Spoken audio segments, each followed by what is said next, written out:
அல்லாஹ்வின் நல்லடியார்களே அஸ்ஸலாமு அலைக்கும் வரஹ்மத்துல்லாஹி வபரகாத்துஹு. எக்ஸாம் ஏதாவது கொஷினுக்கு ஆன்சர் தெரியலனா அரியரத்தை அது பாஸ் பண்ணிடலாம். ஆனால் இந்த 5 கேள்விக்கும் ஆன்சர் தெரியலனா ஒரு மனுஷனால அந்த இடத்த விட்டு நகரவே முடியாது. அது என்ன 5 கேள்வி? யாரு கேட்பாங்க? இங்க கேட்பாங்க. அல்லாஹ் கேட்பான். மறுமை நாள்ல எல்லா மக்களையும் உயிர் கொடுத்து எழுப்புவான். அப்போ ஒவ்வொரு மனுஷனையும் 5 கேள்வி கேட்பான். உன் வயது எவ்வாறு கழித்தாய்? உன் வாலிபத்தை எவ்வாறு செலவிட்டாய்?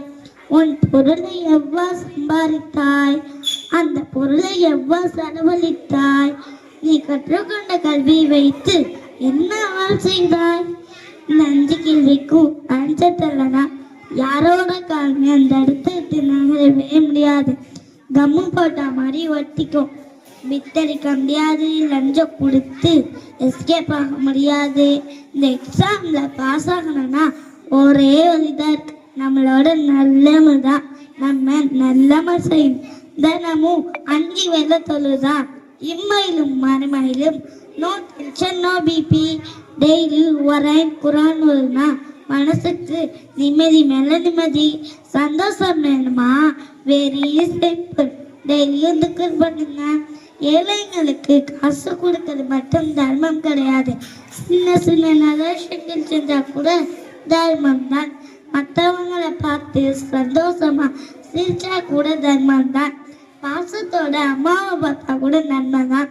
மறுமை நாளில் ஒரு நன்மைக்காக மனசை ஏங்கி தவிப்பான். யாராவது நன்மை தாங்கன்னு பிச்சை எடுப்பான். அப்ப நம்ம செய்யற சின்ன சின்ன நன்மைகள்லாம் நமக்கு இன்ஷா அல்லாஹ் கை கொடுக்கும். அல்லாஹ் தஆலா நம்ம அனைவரையும் நிறைய நன்மைகள் செய்ய அருள் புரியட்டும். ஆமீன். வாஹிர் தவானா அல்ஹம்துலில்லாஹி ரப்பில் ஆலமீன். அஸ்ஸலாமு அலைக்கும் வரஹ்மத்துல்லாஹி வபரகாத்துஹு.